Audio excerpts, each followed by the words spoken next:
ఆయన మోసం చేశారు మీరు. పాపం ఆయన అమాయకుడు.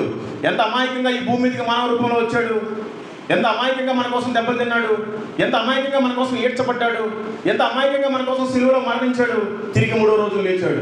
అయ్యా, నేను మీకోసం మీ పాపాల మీద ప్రాణం పెట్టా, నేను వెల చెల్లించా, నా చివరి రక్తపొట్టు వరకు మీకోసం దారపోసా, నేను వెళ్తున్నా, మీకు అప్పటి వరకు తోడునొక నేను ఆదరణకర్తను నేను పంపిస్తున్నాను, మీరందరూ నేను వచ్చే వరకు నిన్ను వలె నీ పొరుగు వారిని ప్రేమించండి, సర్వలోకానికి వెళ్ళి సర్వసృష్టికి సువార్తను ప్రకటించండి, అగ్నిలో నుంచి లాగినట్టుగా కొందరైనా లాగి రక్షించండి అని చెప్పాడు. మీలో ఎంతమంది నిన్ను వలె నీ పొరుగు వారిని ప్రేమిస్తున్నారు? మీలో ఎంతమంది మీరు సర్వలోకానికి కాకపోయినా కనీసం మీ ఊర్లోనైనా మీ పక్కన ఊర్లోనైనా సువార్తను ప్రకటిస్తున్నారు? ఈ లోకమనే అగ్నిలో కాలిపోయే ప్రజలు ఉన్నారు. వాళ్ళందరూ మీరు ఎంతమందిని చేతులు పెట్టి బయటికి లాగి మీరు నిలబెట్టారు? నమ్మి బాప్తిసం తీసుకోవాలి. బాప్తిసం తీసుకున్న వాళ్ళు ప్రతి ఒక్కరు బలలో పాల్పంచుకోవాలి. బల్ల పాల్పంచుకున్న ప్రతి ఒక్కరు ఆయన మరణాన్ని ప్రకటించాలి. ఇది ఏది చేయకపోయినా కూడా మీరు ఇంకా స్టిల్ లోకంలోనే ఉన్నారు. మీరంతా సాతాను సంబంధంలోనే ఉన్నారు. మీరు దేవుడి పక్షాన లేరు. ఆయన ఆజ్ఞను మీరు అతిక్రమించి ఇంకా పాపంలోనే జీవిస్తున్నారు.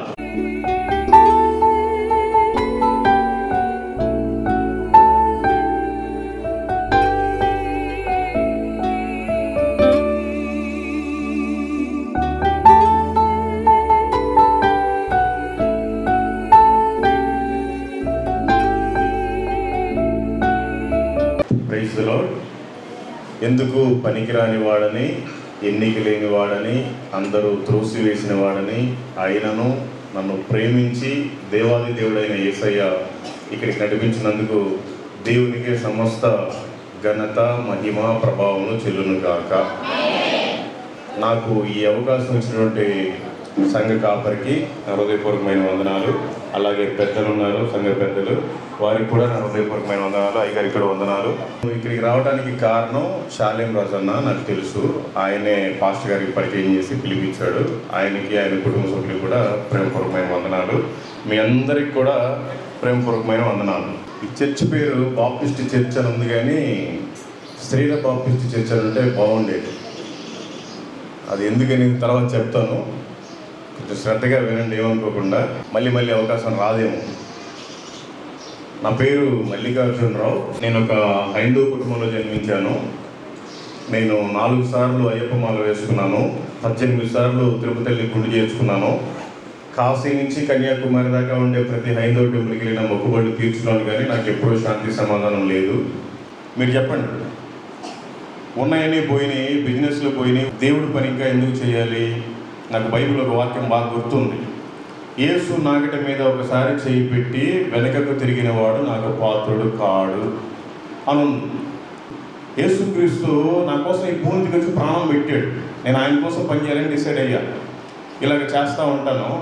ఇప్పటి వరకు ప్రకాశం జిల్లా అంతా పూర్తయిపోయి నెల్లూరు జిల్లాలో 8 మండలాలు పూర్తి చేసాం. 2300 గ్రామాలు, 1,30,000 మందితోటి యేసుక్రీస్తు దేవుడు అని చెప్పాను. ఒకప్పుడు యేసుక్రీస్తుని దూషించిన వ్యక్తిని, యేసు దేవుడు కాదా అని నేను వాదించిన వ్యక్తిని. అలాంటిది దేశం మొత్తం తిప్పాడు యేసే దేవుడు అని చెప్పడానికి. దేవుడే. నేను ప్రతి కేంద్రపాలితము, ప్రతి రాష్ట్రము, ఇండియాలో ఉండే అన్ని ఇల్లు వచ్చాను. ఒక అండమాన్ లక్షద్వీప్ తప్ప నా కారులోనే తిరిగి వచ్చాను. దేవుడు మనం ఏదైతే అనుకుంటామో దాన్ని చేయడు. ఏ దేవుడు అయితే నాకు అసహ్యమో ఆ దేవుడి గురించి దేశమంతా చెప్పడానికి ఆయన నన్ను తిప్పాడు. సో నా జీవితం ఇదనమాట. మీకు ఇంకా చాలా ఉన్నాయి విషయాలు చెప్తాను. సాక్ష్యం ఇది. మనమంతా క్రైస్తవులు కనుక కొన్ని మంచి మాటలు మాట్లాడుతున్నాం బైబిల్లో నుంచి. నేను క్రైస్తవుడిని, క్రైస్తవురాలని అనాలి. ఒకసారి చేతులు ఎత్తండి. అంటే మిగతా వాళ్ళు చేతులు ఎత్తలేదు, మీరంతా క్రైస్తవులు కాదా? నేను ఈ బైబిల్ని తెచ్చుకున్నాను అనాలి. ఒకసారి చేతులు ఎత్తండి. ఈ బైబిల్ ఉంది నా దగ్గర, పరిశుద్ధ గ్రంథం, దేవుడితో సమానం, చాలామంది తెచ్చుకున్నాను. నేను ఈ బైబిల్ని ఇప్పటివరకు పూర్తిగా చదివాను అనాలి. ఒకసారి చేతులు ఎత్తండి. ఈ బైబిల్ని ఇప్పటివరకు నేను చదివాను అన్నోళ్ళే చేతులు ఎత్తండి. Praise lord. ఒకే ఒక అక్క కనిపించింది ఇక్కడ. అంటే మీరు ఇంతవరకు బైబిల్ని ఒక్కసారే చదవలేదు అనుకుంటే మీరు అసలు క్రైస్తవులు అని చెప్పుకోవడానికి సిగ్గు ఉండాలి. దేవుడి వాక్యాన్ని మీరు చదవకుండా అసలు మీరు దేవుడి పిల్లలు ఎట్లా అవుతారు? మీరు క్రైస్తవులు ఎట్లా అవుతారు? ఇంకో మాట చెప్తాం, ఏమనుకోబాకండి, ఇంకో మాట మాట్లాడుకుందాం. ఇక్కడ అంతా ఆడవాళ్ళే ఉన్నారు. మన మగవాళ్ళంతా ఏమయ్యారు? ఆత్మీయంగా చచ్చిపోయారా? మీ తండ్రులంతా ఎక్కడ? మీ భర్తలంతా ఎక్కడ? మీ అన్నదమ్ముళ్ళు ఎక్కడ? ఏమైపోయారు వాళ్ళంతా? ఆత్మీయంగా చచ్చిపోయారు. ఈ చర్చ్ ఇక్కడ స్థాపించడానికి ఎంత కష్టపడ్డారో తెలుసా? 1860లో జాన్ క్లోవ్ అని ఒక ఆయన వచ్చాడు, అమెరికా మిషనరీ. ఆయన మొట్టమొదటిగా ఒంగోలులో బాప్టిస్ట్ చర్చ్ స్థాపించింది. మీకు అందరికీ ఈ ఏరియాలో స్థలాలు ఇచ్చారు. మీకు అక్కడ స్థలాలు ఉన్నాయి తెలుసా? మీ గేమింగ్ గ్రౌండ్లో మీ పెద్దోళ్ళ టైంలో వాళ్ళు ప్రాణత్యాగాలు చేశారు.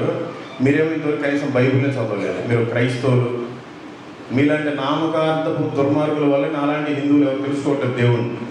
సిగ్గు తెచ్చుకోవాలి. చిన్నపిల్లలు చదువుకునే వాళ్ళు ఎల్కేజీ పూర్తి చేస్తేనే వాళ్ళు యూకేజీలో వేస్తారు, 1వ తరగతి పూర్తి చేస్తేనే 2వ తరగతిలో వేస్తారు. మరి మీరంతా ఏం క్రైస్తవులు నిద్రపోతున్నారు ఇంకా సిగ్గన లేక? బుద్ధుండక్కర్లా, రోజు 3 పూటలు తిన్నారు కడుపుకి. కనీసం ఒక పేజీ చదివిన పాటికి అయిపోయింది కదండి. 1వ తరగతి పిల్లవాడు కనీసం 10-15 పుస్తకాలు ఉంటాయి. మొత్తం చదివితే కానీ 2వ తరగతి లేదు. నీ జీవితం మొత్తానికి ఒక చిన్న పుస్తకమేగా ఎందుకు చదవలేకపోయారు? చెప్పుకుంటే సిగ్గు చేయడు. ఎందుకు మీరు దేవుడు నమ్ముకున్నారు? ఏదో వచ్చే వరకు బైక్లో తీసుకొని వచ్చి నిద్ర ముసుగేసుకున్నాడు, కూర్చొని చిల్లర మార్చి కానికేస్తే అయిపోద్దా? చప్పట్లు కొట్టి ఇదేనా మీకు చెప్పింది ప్రభు? ఆయన పాపం మిమ్మల్ని నమ్మాడు.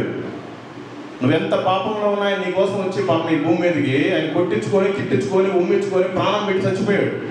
తిరిగి లేచాడు. నేను మళ్ళీ వస్తాను, మీరు సర్వలోకానికి వెళ్ళి సర్వ సృష్టికి సువార్తను ప్రకటించండి, అగ్నిలోంచి లాగినగా కొందరైనా లాగి రక్షించమని చెప్పాడు ఆయన. మీరంతా ఎంతమందిని రక్షించారండి? మీరంతా క్రైస్తవులు మరి పేరుకి. ఈరోజు చనిపోతే దేవుడికి ఏం లెక్క చెప్తారు? మనకంటే గొప్ప వాళ్ళు ఎంతమంది చనిపోయారు, మనకంటే పేరు ప్రఖ్యాతులు ఉండే వాళ్ళంతా చనిపోయారు. నువ్వు ఇంకా సజీవంగా ఉన్నావు. ఈ రోజు నిన్ను చంపేస్తే నువ్వు దేవుడికి ఏం లెక్క చెప్తావు? తెలుసుకోవాలి. ఎన్ని రోజులు నామకార్థంగా ఉంటారు? ఏ రోజు చివరి ప్రయాణమో తెలియదు. నీకు బ్రతికినప్పుడు చాలా కనిపిస్తాయి ఈ భూమి మీద. నీ సంఘస్థులు కనిపిస్తారు, నీ పాస్టర్ కనిపిస్తాడు, నీ చర్చి కనిపిస్తుంది, నీ బంధువులు, నీ ఊరు అందరూ కనిపిస్తారు. చనిపోయిన తర్వాత 2, ఒకటి పరదేశు, ఒకటి పాతాలు. నీ ప్రయాణం ఎటు? ఆ నరకము పరలోకం అయిన తర్వాత. స్టార్టింగ్ అయితే పరదేశే, స్టార్టింగ్ అయితే పాతాళమే. నీ ప్రయాణం ఏంటి అసలు? ఈరోజు చనిపోతే ఏంటి? నీ ప్రాణం అడిగితే దేవుడు ఏ సమాధానం చెప్తావు? నరకానికి వెళ్ళిపోతావా? ఖచ్చితంగా మీరంతా నరకం బ్యాచే.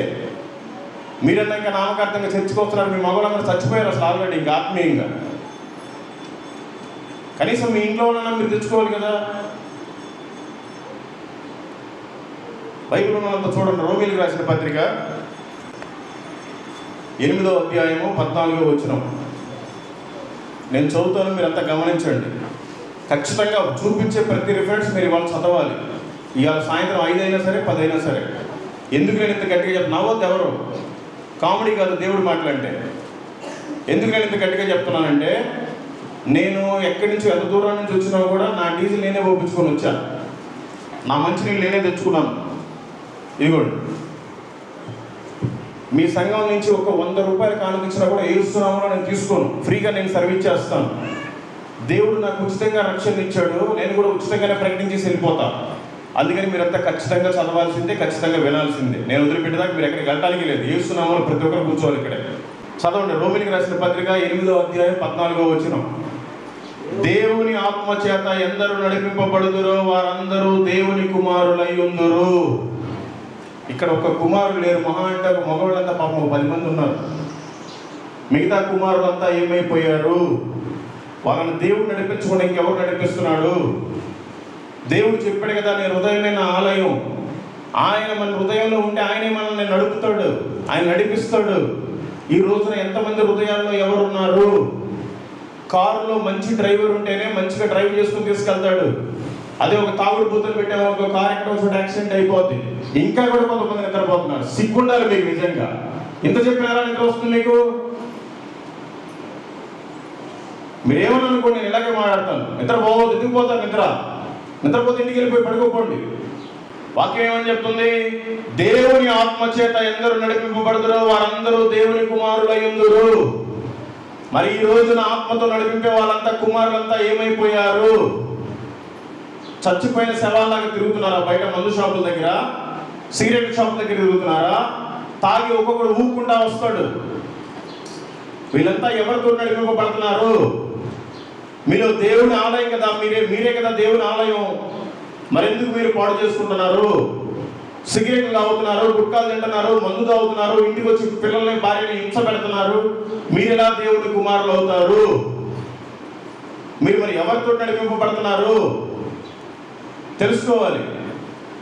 ఎంతకాలం నామకార్థంగా ఉంటారు? మీకందరికి తెలుసా? ఇద్దరు భార్య భర్తలు ఉంటే ఒకరు వెళ్ళిపోతే ఒకరు మిగిలిపోతారు. ఇద్దరు అన్నదమ్ములు ఉంటే ఒకరు మిగిలిపోతారు. ఇద్దరు పిల్లలు ఉంటే ఒకరు వెళ్ళిపోతారు, ఒకరు మిగిలిపోతారు. మరి నువ్వు ఒక్కదానివే పరలోకం వెళ్తే సరిపోతా? మరి నీ భర్త అక్కర్లేదా? నీ పిల్లలు అక్కర్లేదా? నీ తోబుట్టువులు అక్కర్లేదా? నీ తండ్రి అక్కర్లేదా? మరి వాళ్ళంతా ఎక్కడికి వెళ్ళిపోయారు? ఈ భూమి మీద ఉన్నప్పుడే మనం బ్రతిమలాడుకోవాలి. వాళ్ళకి గడ్డం పట్టుకుంటామా, చేతులు పట్టుకుంటామా, అవసరం కాళ్ళు పట్టుకోవాలి. మరి నేను ఇప్పటివరకు 130,000 మందికి నేను సువార్తను ప్రకటించాను, యేసుక్రీస్తు నిజ దేవుడు అని. మీరంతా ఎంతమందికి చెప్పారు? అంటే మీరు స్వార్థపరులు. మీరు మాత్రమే మేము భక్తులు అనుకుని వేషధారంలో ఉన్నారు. మీరు వాక్యానుసారం జీవించాలి. వాక్యాన్ని చదివితే కదా మీకు వాక్యం అంటే తెలిసేది. చూడండి మళ్ళీ ఒకసారి 8:14 వచ్చిన రోమీయులకు రాసిన పత్రిక. దేవుని ఆత్మచేత ఎందరూ నడిపింపబడదురో వారందరూ దేవుని కుమారులయ్యుందురు.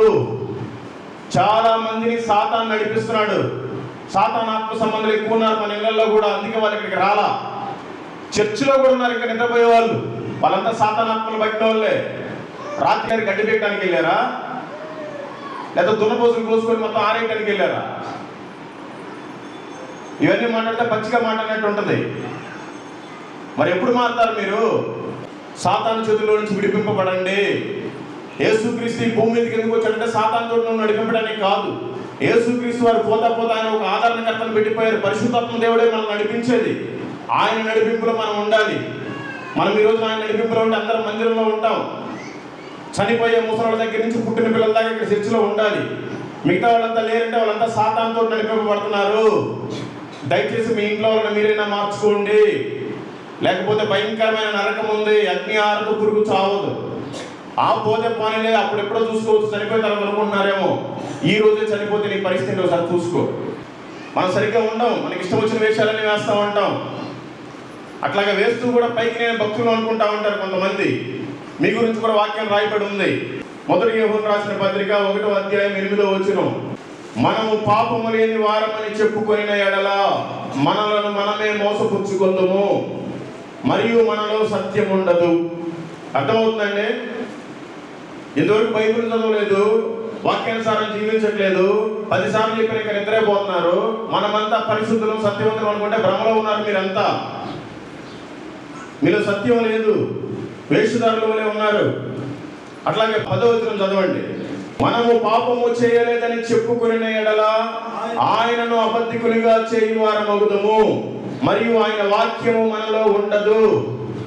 మీరంతా అనుకుంటున్నారు పుట్టిన దగ్గర నుంచి ఇప్పుడు బైబిల్ చదవలేదు, నేనంతా క్రైస్తవురాలని, నేను ఒక పెద్ద భక్తుడిని, భక్తురాలు అనుకుంటున్నారు మీరు. బైబిల్ చదవకపోతే ఏ ఒక్కరు భక్తులు కాదు. చదువు రాకపోతే పిల్లలతో చదివించుకొని వినాలి. ఏదైనా గవర్నమెంట్ స్కీమ్ పెడితే డ్వాక్రా స్కీమ్, ఆ స్కీమ్, ఈ స్కీమ్ గ్రూపులో పోయి సంతకాలు ఏరుకుంటారు పెడుతున్నారు. అందరితో చదివించుకుని అప్లికేషన్లను రాపించుకొని మరి బైబిల్ ఎందుకు చదివించుకోలేరు? ఏం మాయారోగం మీకు బైబిల్ చదివించుకోవడానికి? బైబిల్ చదివించుకోవాలి, వాక్యాన్ని వినాలి. వినడం ద్వారా విశ్వాసం కలుగుతుంది. ఏదైనా అనారోగ్యాలంటే పాస్టర్ గారి దగ్గరికి పరిగెత్తుకుంటూ రాకూడదు. మన విశ్వాసమే మనకి స్వస్థత. మరి మీరంతా వాక్యాన్ని చదవట్లేదు, మీరంతా పైకి వేషధారులాగా ఉన్నారు.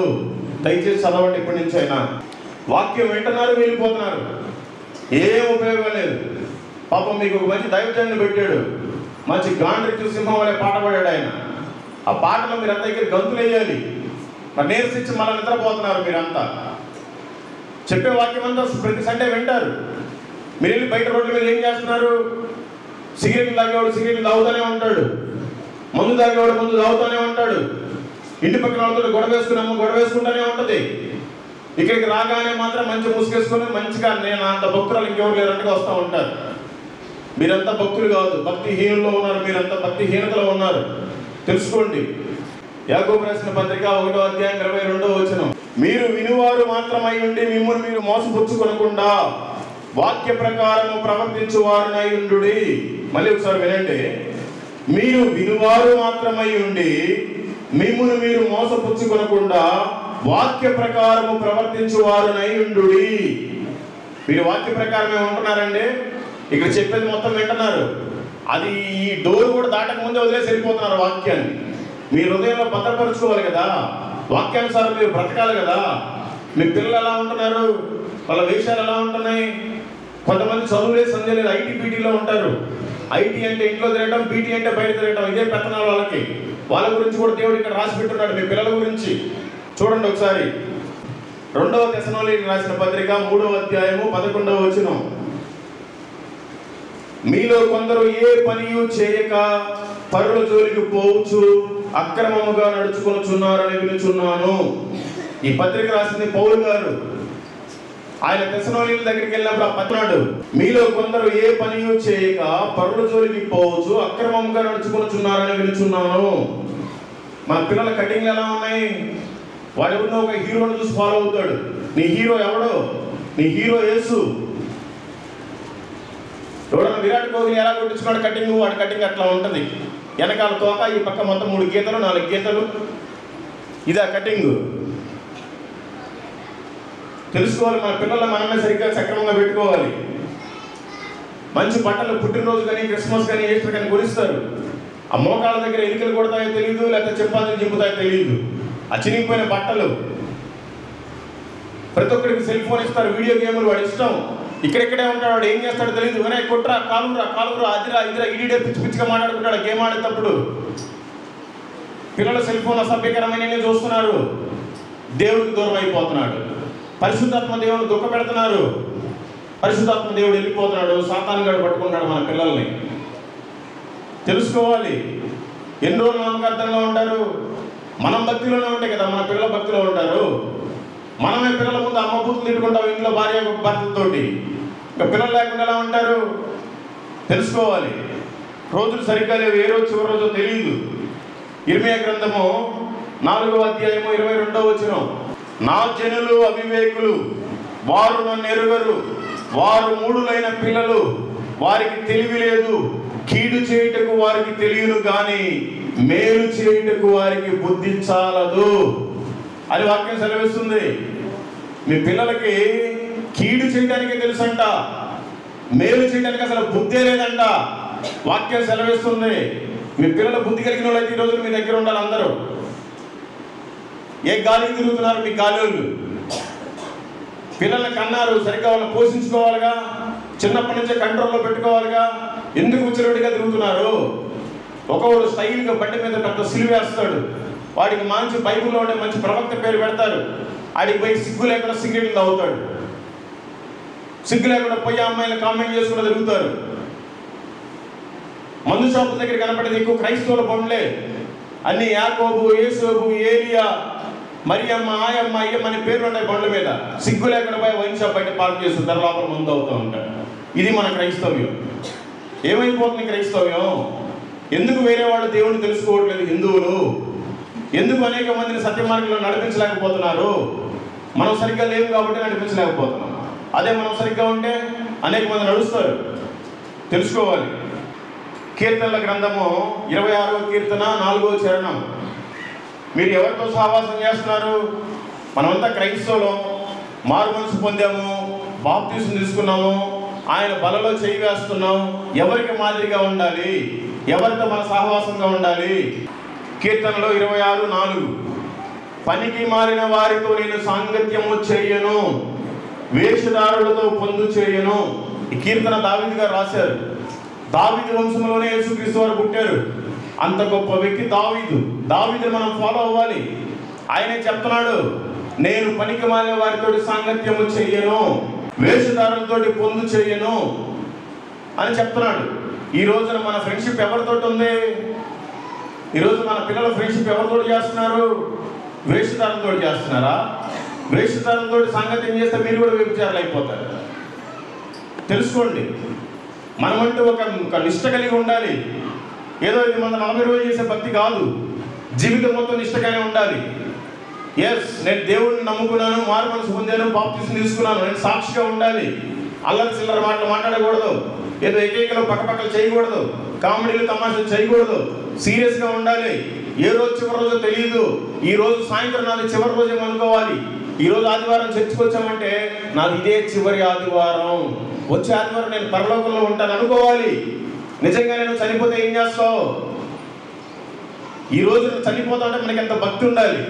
అలాంటి భక్తులు ఎక్కడున్నారు మీరంతా? తెలుసుకోండి. భక్తిగా ఉంటేనే సరి. లేదంటే సామెతల గ్రంథము 12వ అధ్యాయము 22వ వచనం, కొంతమంది నోరు తెరిస్తే అబద్ధాలు, క్రైస్తవులే. అబద్ధమాడు పెదవులు యెహోవాకు హేయములు, సత్యవర్తనులు ఆయనకి ఇష్టలు. ఎందు నిమిత్తం నీవు అబద్ధాలు ఆడుతున్నావు?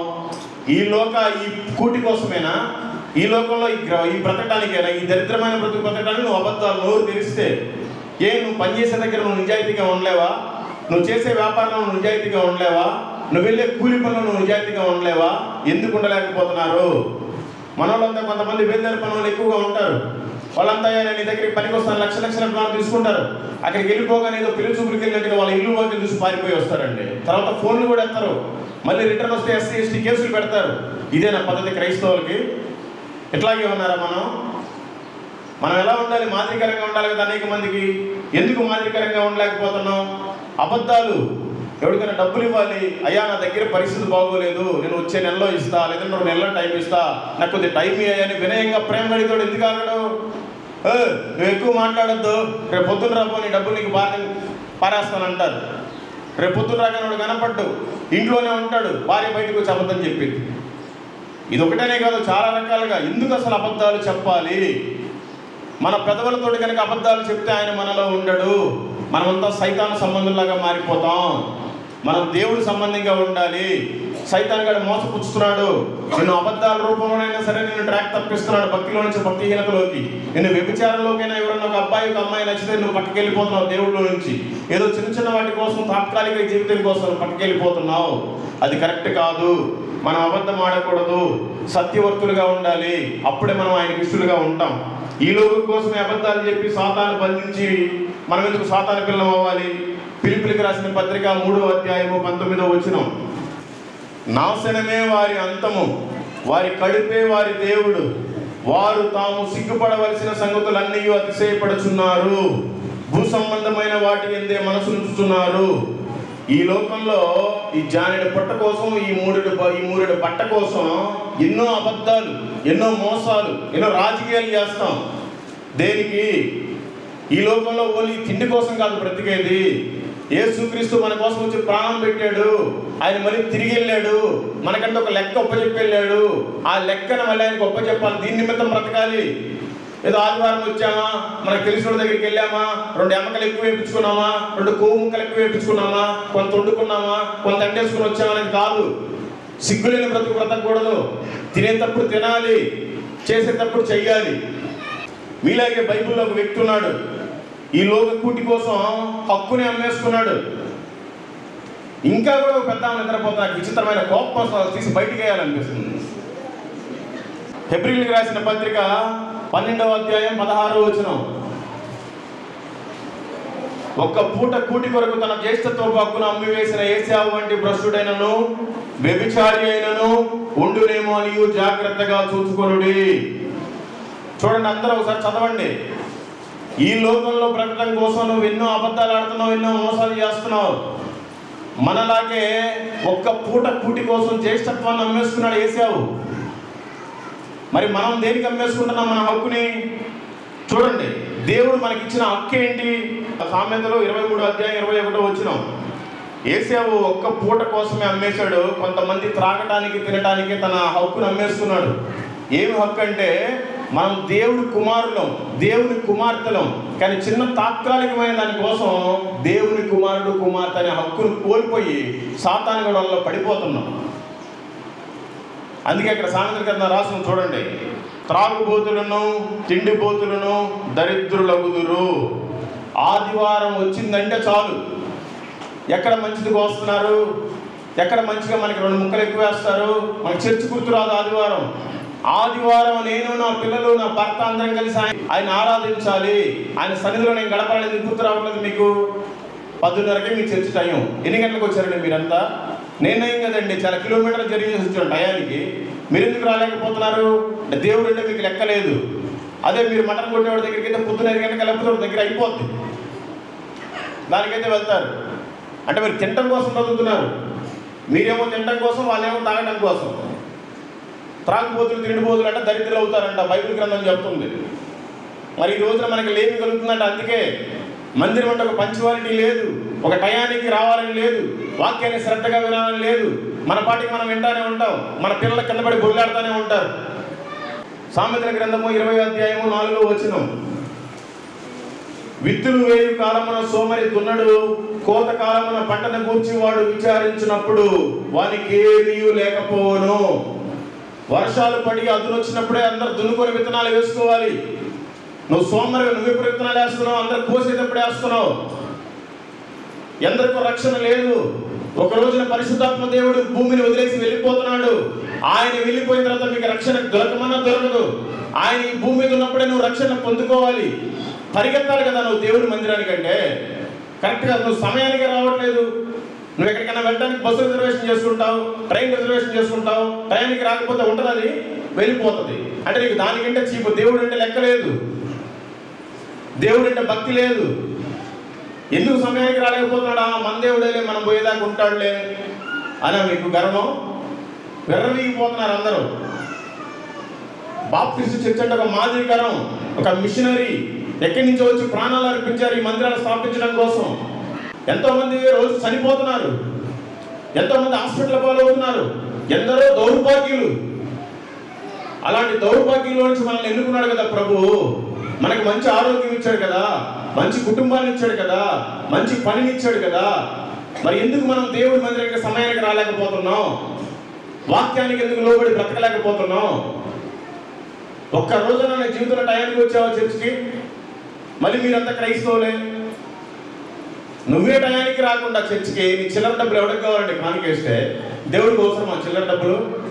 ఆయన సంపదల గని, ఆయన పరలోకపు వాక్యం లిపితే ఒకసారి నువ్వు పట్టం. ఇంకా నీ చిల్లర డబ్బులు ఎవరికి కావాలి? నువ్వే సమయానికి రాకుండా ఆయన ఆరాధించకుండా. టయానికి రండి, ఒక పంచువాలిటీ మెయింటైన్ చేయండి. దేవుడు అంటే ఒక భక్తి, అందరి దగ్గర సాక్ష్యం ఉండాలి. అబ్బో పలానా దేవుడు మనిషిరా, ఆమె అసలు ఎవరితో అబద్ధాలు మాట్లాడదు, తమాషాలు కూడా చేయదయా, చాలా సీరియస్గా ఆమె ఇల్లు ఏంటో, భర్త ఏంటో, పిల్లలు ఏంటో, చర్చ్ ఏంటో, ప్రార్థన ఏంటో అన్నట్టుగా ఉండాలి మన సాక్ష్యాలు. మనకే సరైన సాక్ష్యం ఉండదు, ఇంక వేరే వాళ్ళకి ఏం చెప్తాం మనం మాదిరికరం. మత్తయి సువార్త 23:28 ఈ రోజున మనిషి బ్రతుకు మేలుపండి లాంటిది. నిజంగా ఇక్కడ ఉన్న వాళ్ళలో కూడా చాలా మంది మేలుపండి లాంటి జీవితమే ఉంది. మేలుపండు బయటికి చూడటానికి మంచిగా ఉంటుంది, దాన్ని పగల కొడితే తెలుస్తుంది లోపల మొత్తం పురుగులు. అట్లాంటి బ్రతికే ఉంది ఇక్కడ చాలా మందిది. చదవండి 23:28 మత్తయి సువార్త. అలాగే మీరు వెలుపల మనుషులకు నీతిమంతులుగా నగపడుచున్నారు, గాని లోపల వేషధారణతోనూ అక్రమముతోనూ నిండి ఉన్నారు. ఇది వాస్తవమా కాదా అండి? మీరు వేషధారణలో ఉన్నారు, అక్రమంగా నడుచుకున్నారు. ప్రభువు రోజు ఏ రోజు వస్తాడో తెలియదు.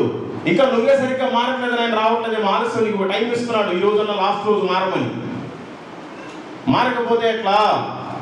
ఎన్ని సండేలు పోయినాయి, ఎన్ని సంవత్సరాలు పోయినాయి, ఎన్ని పుట్టినరోజులు పోయినాయి, ఎంతమంది జ్ఞాపకార్థం కూడికలు చూశారు మీరు, ఎన్ని సమాధి కార్యక్రమాలు చూశారు. మరి నీ సమాధి కార్యక్రమానికి ముందన్నా నువ్వు మారాలి కదా.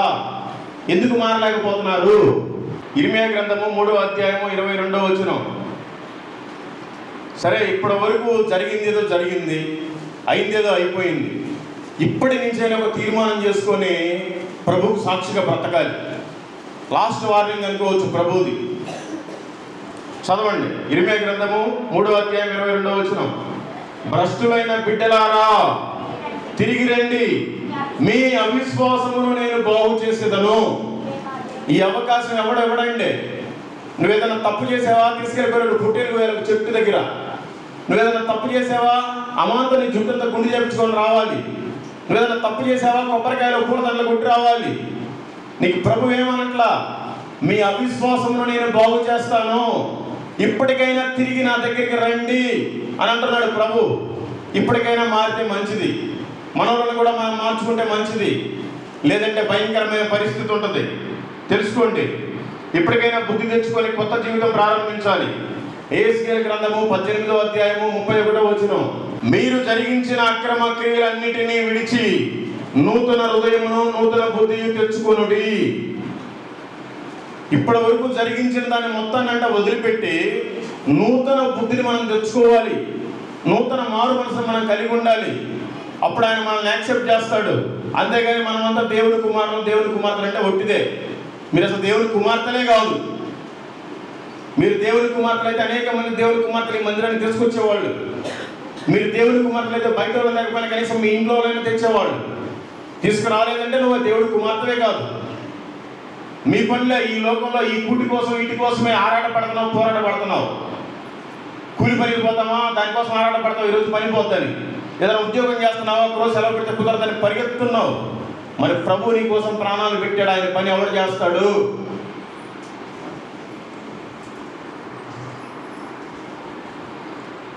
హెబ్రీయులకు రాసిన పత్రిక 10వ అధ్యాయము 17వ వచనం.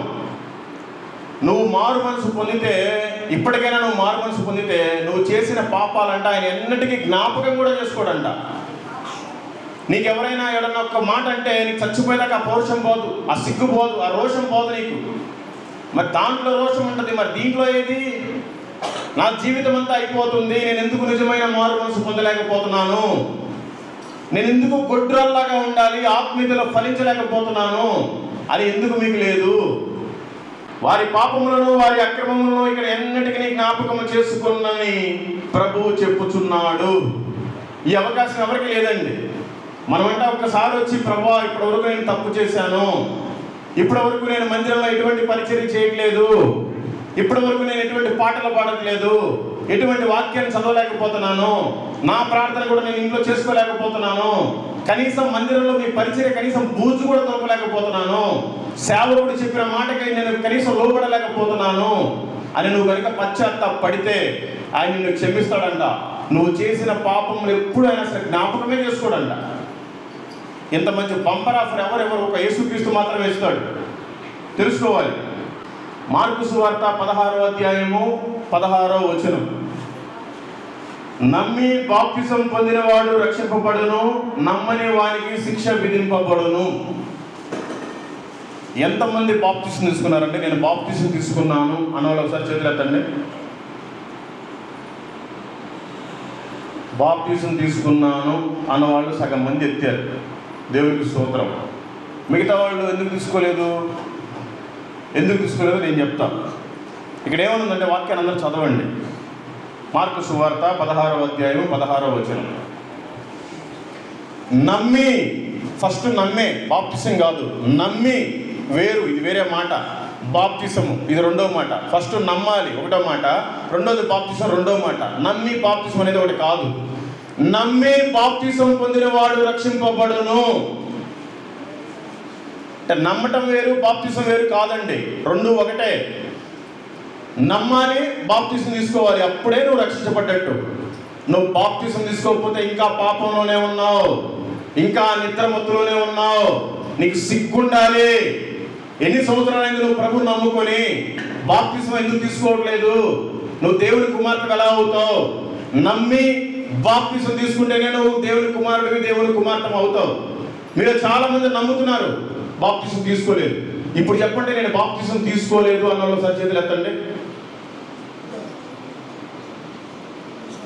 ఎత్తకపోతే మీరే సిగ్గుపడతారు. దయచేసి మీకు దండం పెట్టి చెప్తున్నాను, నమ్మటం బాప్తిసం ఒకటే, రెండు వేరు వేరు కాదు. నమ్మి వెంటనే బాప్తిసం తీసుకోవాలి, అప్పుడే నువ్వు రక్షణలో ఉన్నట్టు, దేవుని కుమార్తె అయినట్టు, దేవుని కుమారుడు అయినట్టు. నమ్ముతున్నారు చాలామంది, బాప్తిసం తీసుకోవట్లా.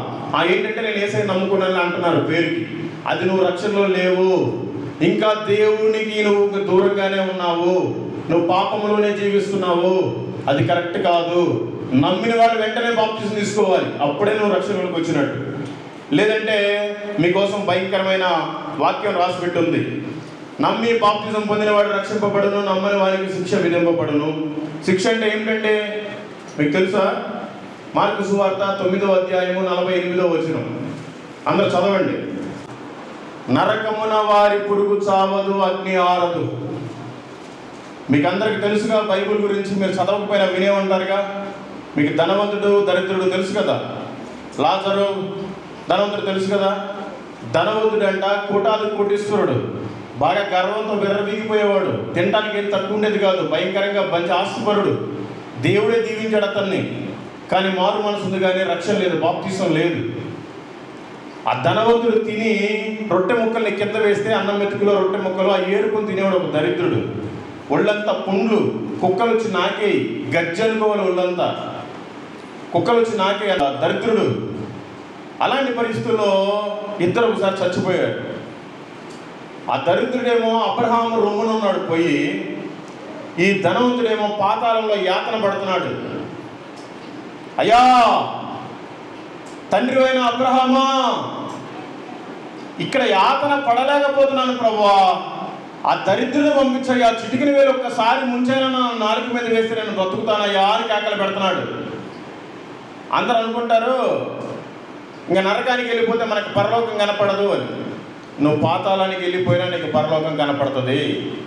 అక్కడ నీకు ఆ ధనవంతుడు చూసే మాట్లాడుతున్నాడు అబ్రహాముని, అయ్యా అబ్రహామా, ఈ నరకంలో యాత్ర పడలేకపోతున్నానయ్యా, ఆ దరిద్రుని పంపించి ఒక్క చిటికని వెళ్తుంటే నీరన్న నాకు పంపించాయా, కుదరదు, నీకు మాకు మధ్యలో అగాధం ఉందని చెప్తున్నాడు ఆయన. పాపానికి దేవునికి మధ్యలో అగాధం ఉంది. నువ్వు ఎప్పుడైతే పాపంలో ఉంటావో అగాధం దాటుకొని దేవుని దగ్గరికి రాలేవు, బ్రతికినప్పుడే చూసుకోవాలి.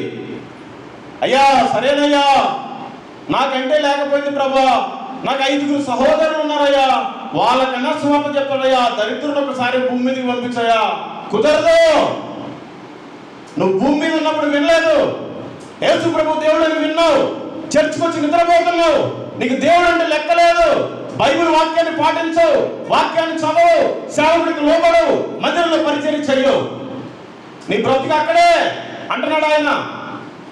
అందుకనే నమ్మటం వేరు, బాప్తిసం తీసుకోవడం వేరు కాదు. నమ్మి బాప్తిసం తీసుకుంటేనే నువ్వు రక్షణలో ఉన్నట్టు. దయచేసి బాప్తిసం తీసుకున్న వాళ్ళు తొందరగా బాప్తిసం తీసుకోండి. ఈ భూమి మీద ఉన్నప్పుడే నీకు రక్షణ అయినా, బాప్తిసమైనా, మారు మనసైనా. ఒక్కసారి చనిపోయిన తర్వాత అయితే నీకు పాతాళమా, అయితే పరదేశిన, ఈ రెండింటిలో ఆలోచించుకో. ఇప్పుడు నువ్వు మందిరంలో వాక్యం ఇంటికి వెళ్ళేదా కూడా గ్యారెంటీ లేదు. ఎదురురాయి పొడుచుకొని తట్టుకొని కింద పడ్డా కూడా ప్రాణంలో పోయిన ఉన్నారు చాలా మంది. ఈ రోజు నీ ప్రాణం పోతే ఎవరికి చెప్పుకుంటావు? దయచేసి బాప్తిసం తీసుకోండి. పరిశుద్ధమైన జీవితం జీవిస్తే దేవుడు మన లోపల ఉంటాడు. 1 యోహాను 4వ అధ్యాయము 4వ వచనం, మీరు దేవుని సంబంధులు, మీలో ఉన్నవాడు లోకములో ఉన్నవాని కంటే గొప్పవాడు. ఎవరైతే ఒకసారి బాప్తిసం తీసుకుంటారో, ఎవరైతే నిజంగా మారు మనసు పొంది నమ్మి బాప్తిసం పొందుతారో వాళ్ళే రక్షణలో ఉంటారు. అప్పుడు దేవుడు, పరిశుద్ధాత్మ దేవుడు మన లోపల నివాసం చేస్తాడు. మన హృదయం అప్పుడు ఆయన ఆలయం, మన దేహం అంతా కూడా ఆయన ఆలయమే. మరి ఎవడన్నా వచ్చి ఇప్పుడు ఏ ఆర్ఎస్ఎస్ వాడో, ఏ బీజేపీ వాడో వచ్చి మన దగ్గరికి వచ్చి ఇప్పుడు హంగామా చేసి ఆ గేట్లు పగలగొట్టి కిటికీలు ఫ్యాన్లను లాగేస్తే మనం ఒప్పుకుంటామా? మన చేతులతో కట్టిన ఈ గోడలు ఇవన్నీ కూల్ చేస్తేనే, ఎవడో మతోన్మాది వచ్చి కూల్ చేస్తేనే మనం ఒప్పుకోం. మరి అలాంటిది దేవుడే మనల్ని తయారు చేసుకొని మన లోపల ఆయన నివాసం ఉంటున్నాడు. మన హృదయాన్ని ఎంతమంది పాడు చేస్తున్నారు, ఆయన గుడిని ఎంతమందిని పాడు చేస్తున్నారు.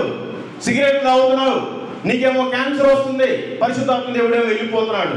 నువ్వు మందు తాగుతున్నావు, నీకు అన్ని రోగాలు వస్తాయి, పరిశుద్ధాత్మ దేవుడిని దుఃఖపెడుతున్నావు, ఆయన వెళ్ళిపోతున్నాడు. నువ్వు పోయి వ్యభిచారం చేస్తావు, పరిశుద్ధాత్మ దేవుడు దుఃఖపెడుతున్నాడు, వెళ్ళిపోతున్నాడు. ఆయన గుడిని నువ్వు ఎన్నిసార్లు కూడగొడుతున్నావు, ఆయన గుండెని ఎన్నిసార్లు నువ్వు బద్దలు చేస్తున్నావు. నువ్వంతా క్రైస్తవుడు అనుకుంటే ఎట్లా? నీతిగా న్యాయంగా ఉండాలి కదా మనము. ఆయన హృదయాన్ని, ఆయన గుడిని పాడు చేయకుండా మనం బతకాలి కదా. దేవుడు ఎక్కడో లేడు, మనలోనే ఉన్నాడు. అందుకనే వాక్యం సెలవిస్తుంది, మీరు దేవుని సంబంధులు, మీలో ఉన్నవాడు లోకములో ఉన్నవాని కంటే గొప్పవాడు. ఈ ప్రపంచంలో ఎంతమంది కోటీశ్వరులు, ఎంతమంది గొప్పవాళ్ళు, ఎన్ని ఉన్నా వాళ్ళందరికంటే గొప్పవాడు మన లోపలనే ఉన్నవాడు. ఆయన నువ్వు లోపల పెట్టుకొని నువ్వు ఎలా పాపం చేస్తున్నావంటే సిగ్గనిపించట్లేదండి. మన ఇంట్లో వాళ్ళు ఎవరైనా చనిపోతే మనం ఎంత ఏడుస్తాం. మరి మన కోసం ప్రభు వచ్చి ప్రాణం పెట్టాడు కదా. ఆయన ఎందుకు ప్రాణం పెట్టాడు? దేవాది దేవుడు నీ పాపిష్ట బతుకు కోసం భూమి మీదకి ఎందుకు వచ్చాడు? నీ కోసం ఎందుకు దెబ్బలు తిన్నాడు? కొరడా దెబ్బలు అంటే ఒక్కొక్కటి చీలిస్తే తెలుస్తుందంట. కొరడా దెబ్బలు ఒకటి పడితే మీకు తెలుస్తుంది. ఇంత నిర్లక్ష్యం ఎందుకు? ఎందరికో లేని భాగ్యాన్ని మనకి ఇచ్చాడు కదా ప్రభు. మనం ఎందుకు ఆయన రక్షణ నిర్లక్ష్యం చేయాలి? కలిగిన దాన్ని గట్టిగా పట్టుకుని ఉండాలి కదా విశ్వాసాన్ని. మనలో ఎందుకు విశ్వాసఘాతులుగా మిగిలిపోతున్నారు? గుర్తుపెట్టుకోండి, నమ్మి బాప్తిసం తీసుకుంటేనే ఆయన మన లోపల ఉంటాడు. మన హృదయమే ఆయన ఆలయం. లోకంలో ఉండే వాటికంటే మనలో ఉండేవాడు గొప్పవాడు. ఈ విషయాన్ని గుర్తుపెట్టుకోండి. ఆయన ఎప్పుడైతే మన హృదయంలో ఉంటాడో అప్పుడే మనకి ఈ ప్రపంచంలో వాల్యూ. ఇప్పుడు మనం దేవుడి కుమారులు, దేవుడి కుమార్తెలు అనబడతాం. అప్పుడు దాకా అనబడమండి. మనమంతా వేషధారంలోనే ఉన్నాం. ఎప్పుడైతే నమ్మి బాప్తిసం తీసుకుంటామో, పరిశుద్ధాత్మ దేవుడు ఎప్పుడైతే మన హృదయంలోకి వస్తాడో అప్పుడే లోకంలో ఉండే వాటికంటే మనలో ఉండేవాడు గొప్పవాడు. అప్పుడే మనం దేవుడి కుమారుడము, దేవుని కుమార్తెలం. అప్పుడు దాకా నామకార్థంలోనే ఉండే ఏం ఉపయోగం లేదు. తెలుసుకోండి.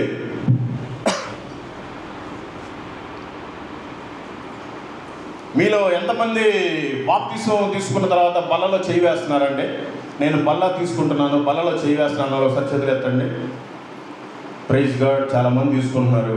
మీ గురించి కూడా వాక్యం, మంచి వాక్యం రాస్తుంది ఇక్కడ. యోహాను సువార్త 4వ అధ్యాయము 54వ వచనం. నా శరీరము తిని నా రక్తము త్రాగువాడే నిత్య జీవము గలవాడు. అంత్య దినమున నేను వానిని లేపుదును. అర్థమైందండి? బల్లా తీసుకునే ఒకసారి చూడండి. ఎవరైతే ఆయన శరీరాన్ని ఆయన శరీరం తిని ఆయన రక్తాన్ని తాగుతున్నాడో వాడు మాత్రమే అంత్య దినమును లేపబడతాడు. అంటే రెండవ రాకడలో ఒకవేళ చనిపోయిన సమాధిలో ఉన్నా కూడా ఆ రోజున లేపబడతావు. ఎవరైతే ఆయన రక్తంలో, ఆయన శరీరంలో పాలు పంచుకోవట్లేదో వాళ్ళంతా లేపబడరు. కానీ వాళ్ళు చచ్చిపోయినా కూడా మంచి పోస్టర్లు వేస్తారు, పాస్టర్ గారు వస్తాడు, మంచి పాటలు పాడతారు, సమాధి కార్యక్రమం చేస్తారు, మంచి పోరాటం పోరాడి తిని నా తుద ముట్టించిన ఏదో రాస్తారు వాక్యం. ఏం ఉపయోగం లేదు. ఎవరైతే నమ్మి బాప్తిసం తీసుకోవడానికి సాక్షిగా బ్రతుకుతారో బలలో చేయి వేస్తూ వాళ్ళు చనిపోయినప్పుడు మాత్రం వాళ్ళనే లేపుతాడు అంత్య దినమున. అందరూ లేవరు. అవన్నీ మురిగిపోయే సమాధులే.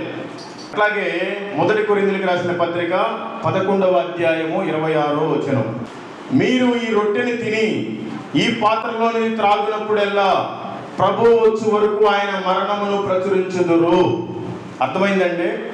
మీరు ఎవరైతే ఆయన పాత్రలోని త్రాగి ఆయన శరీరాన్ని భుజిస్తారో మరణము వరకు ఆయన మరణము గురించి మీరు ప్రచురించుదురంట. అంటే సువార్త చెప్తారని అర్థం. మీరు సువార్త ఎంతమంది చెప్తున్నారు? ఒకసారి చేతులు ఎత్తండి. నేను సువార్త చెప్తున్నాను. ఒక్కరెత్తట్లా. బాప్తిసం తీసుకొని బల్లలో చేయి వేసే వాళ్ళు కూడా మీరు శాపంలోనే ఉన్నారు, మీరు పాపంలోనే ఉన్నారు. దేవుడు మీకోసమే వాక్యం రాపిచ్చాడు. మీరు ఈ రొట్టెని తిని ఈ పాత్రలోనికి తాగినప్పుడల్లా ప్రభువు వచ్చు వరకు, ఎప్పటి వరకు? ప్రభువు వచ్చు వరకు ఆయన మరణం గురించి మనం ప్రచురింపజేయాలంట. ఆయన సువార్తను మనం ప్రకటించాలి.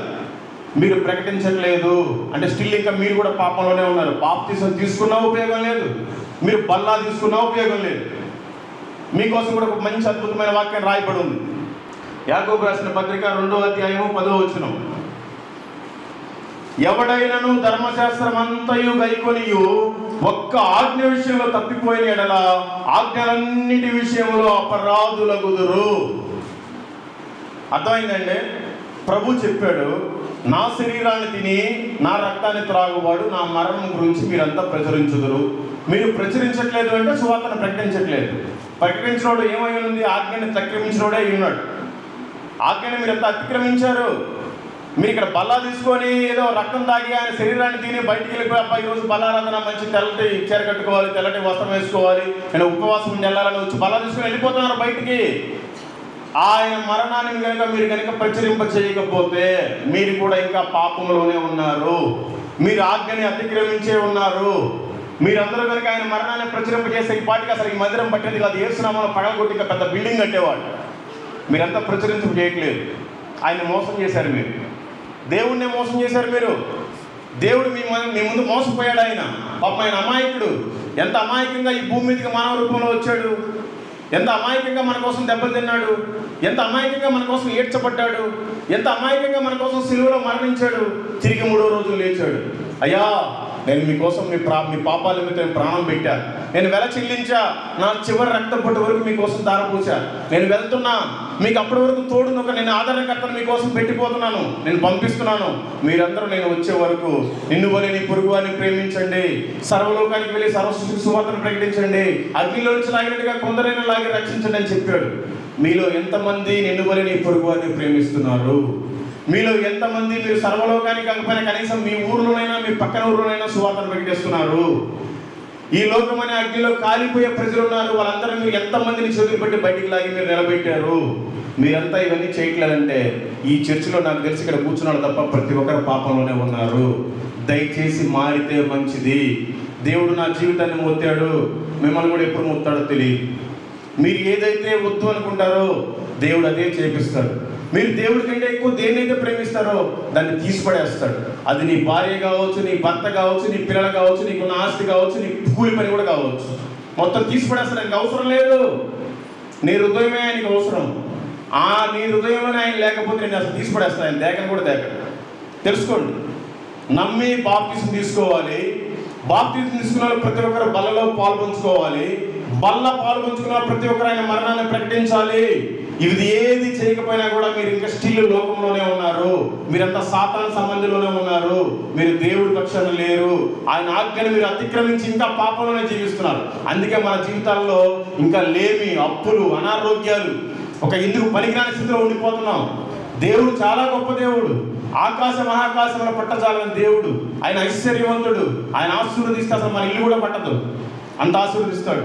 కానీ ఎందుకు ఆశీర్వదించట్లేదంటే మనం సరిగ్గా లేము. ఇంకా కూడా నిద్రపోతానే ఉన్నారు. అందుకే మనల్ని ఆశీర్వదించట్లేదు దేవుడు. మత్తయి సువార్త 9వ అధ్యాయము 37వ వచనం. కోత విస్తారమే కానీ పనివారు కొద్దిగా ఉన్నారు. చూడండి, ఈ ప్రపంచం ఎంత పెద్దదంటే 40,000 కిలోమీటర్లు ఉందండి. తూర్పు దిక్కు మొదలుకొని పడమర దిక్కు వరకు ఏ ఖండమైనా, ఏ దేశమైనా, ఏ రాష్ట్రమైనా, ఏ జిల్లా అయినా, ఏ మండలమైనా, ఏ గ్రామమైనా మొత్తం ప్రజలంతా కలిపి 800 కోట్ల మంది ఉన్నారు. 800 కోట్ల మంది దేవుడు చెప్పట్లేదు నా కుమారుడు నా కుమార్తెలని. ఎవరైతే నమ్మి బాప్తిసం తీసుకుని ఆయన బలలో పాలు పంచుకుంటున్నామో, ఎవరైతే సువార్తను చెప్తున్నారో వాళ్ళు మాత్రమే ఆయన కుమారుడు కుమార్తె అంటున్నాడు. 800 కోట్ల మందిలో ఎవరు సువార్తను ప్రకటించట్లేదు. మనమే బలలో చేయి వేసే వాళ్ళం, మనమే సువార్తను ప్రకటించాలి. ఎందుకు సువార్తను ప్రకటించలేకపోతున్నాం? మనం సువార్తను ప్రకటించాలి. ఎందుకంటే కోత విస్తారంగా ఉంది. 800 కోట్ల మంది ఉన్నారు, పనివారు కొద్ది మందే ఉన్నారు. ఇప్పుడు బాప్టిస్ట్ పాలెం పెద్దది, పేరుకే బాప్టిస్ట్ పాలెం లేండి. ఎందుకు చెప్పుకుంటే సిగ్గుచ్చాడు. మగవాళ్ళు లేరు, అందరు ఆత్మీయంగా చచ్చిపోయి ఉన్నారు. పాపం కొంతమంది అన్నలు తమ్ముళ్ళు వచ్చారు. ఇంత పెద్ద బాప్టిస్ట్ పాలెంలో మరి ఒకటే చర్చ్ ఉంది, కోత ఎంత ఉంది, కానీ పనివాడు ఇక్కడ ఒక చోటే ఉన్నాడు. మరి మిగతా కోతంతా ఎవరు పోయాలి? మీరంటే ఆల్రెడీ క్రైస్తవులు కాబట్టి మా పాలెంలో వదిలేది, మా ఊరిదిలే, ఇది మా చర్చిలే, మళ్ళీ మనకి బిల్డప్, మనకి మార్గం సరిగా లేకపోయినా కూడా. మరి ఈ ప్రపంచంలో దేవుడు అంటే తెలియని వాళ్ళు చాలా మంది ఉన్నారు. వాళ్ళందరికీ ఎవరు సువార్తను ప్రకటించాలి? మరి దేవుడు నీ కోసం ఎందుకు ప్రాణం పెట్టాడు? దేవుడు చెప్పిన ఆజ్ఞలను మీరు ఎందుకు పాటించట్లేదు? దయచేసి మీరంతా కూడా బాప్తిసం లేని వాళ్ళు ఇమీడియట్గా వారం లోపల బాప్తిసం తీసుకోండి. బాప్తిసం తీసుకున్న వాళ్ళు తప్పనిసరిగా బలలో చేయి వేయండి. బలలో చేయి వేసిన వాళ్ళు తప్పనిసరిగా రోజుకు ఒక్కరికైనా సువార్తను ప్రకటించండి. మీరు రోజుకు ఒక్కరికి సువార్తను ప్రకటించకపోయినా మీరు ఇంకా స్టిల్ పాపంలోనే ఉన్నారు. ఆయన ఆజ్ఞని అతిక్రమించే ఉన్నారు. మనమే ఎందుకు సువార్త పని చేయాలి? చాలా మంది ఉన్నారు కదా, వాళ్ళందరికీ కోత, మనం మాత్రమే పనివాడు.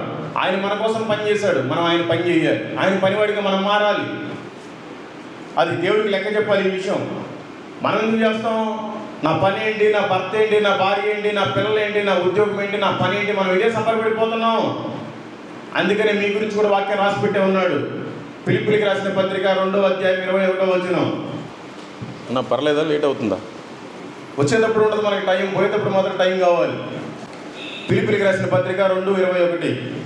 అందరూ తమ సొంత కార్యములను చూసుకొనుచున్నారు కానీ యేసుక్రీస్తు కార్యములను చూడరు. ఈ లోకంలో నీకేదో కూలి 400 ఇస్తారు, 500 ఇస్తారు, మా అంటే 1000 రూపాయలు ఇస్తారు. దానికోసం నువ్వు ఆరాటపడి పరిగెత్తున్నావు. ఈ రోజున చనిపోతే నువ్వు సంపాదించిన డబ్బు నీతో పాటు రాదు. నీ భర్త చనిపోయిన మరుక్షణం నీకు భర్తే కాదు. నీ పిల్లలు నువ్వు చనిపోయిన మరుక్షణం నీకు పిల్లలే కాదు. దానికోసం నువ్వు ఆరాటపడి ఈ లోకంలో ఏదో నాకు ఇల్లు ఉండాలి, స్థలం ఉండాలి, అది ఉండాలి, ఇది ఉండాలి అని పాకులాడుతున్నావు. కానీ ఆయన పని మనం చెయ్యాలి. ఈ ప్రపంచంలో మనం పోతా తీసుకెళ్ళేది ఏమీ లేదు. మన రక్షణే మనతో పాటు వచ్చే ఆస్తి. ఎంతమందికి సువార్తను చెప్పామో అదే మన కోట్లు అవి. ఒక్కొక్కరు చెప్తే కొన్ని వేల కోట్లు మన అకౌంట్లో ఉంటాయి పరలోకం భాషలో. ఈ లోకంలో ఒక రోజు పనిచేసే 1000 రూపాయలు వస్తాయి కావచ్చు. ఒక్క ఆత్మని నాలాంటి వాళ్ళు కనుక నువ్వు నిజంగా కానీ మీరు మారిస్తే మీ అకౌంట్లో కొన్ని వేల కోట్లు ఉంటాయి. ఆ విషయాన్ని తెలుసుకోండి. టైం అయిపోతుంది, సబ్జెక్ట్ ఏమో చాలా ఉంది. అన్నేమో రాగానే అన్న 3 గంటలు ఇదేనన్నాడు. మరి నాకేమో పాదుకు 12కి ఇచ్చాడు, ఇప్పుడేమో ఆల్రెడీ 1:30 అయిపోయింది. మరి ఏం చేయాలి? మధ్యలో వదిలేసి వెళ్ళిపోవాలా? కంటిన్యూ చేయమంటారా? కంటిన్యూ చేయమని ఒకరు చెప్పట్లంటే మధ్యలో వదిలేసి వెళ్ళిపోమని. నేను వదిలేసి వెళ్ళిపోతాను, ఆయన కూడా మిమ్మల్ని వదిలేసి వెళ్ళిపోతాడని చూసుకోండి.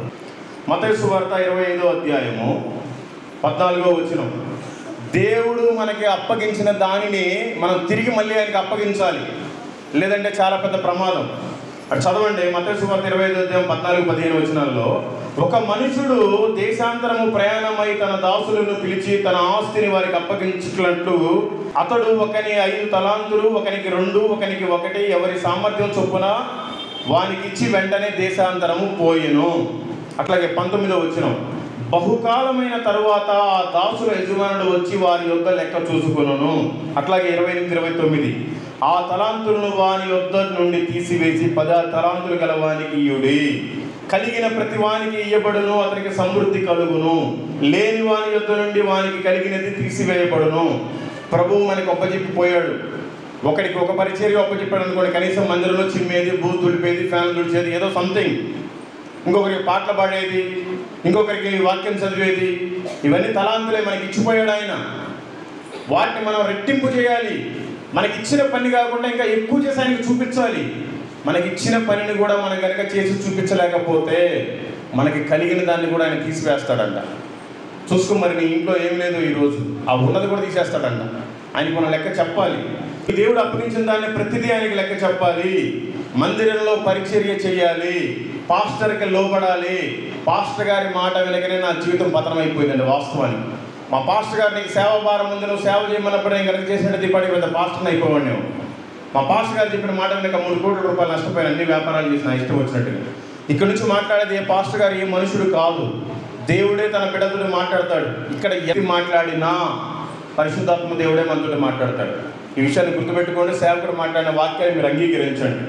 అట్లాగే మనం దేవుని పిల్లలం కనుక దేవుని పని చేయాలి. సాతాను పిల్లలం కనుక ఈ లోకంలో సాతాను పనిలో కలిసిపోతున్నాం కొంతమంది.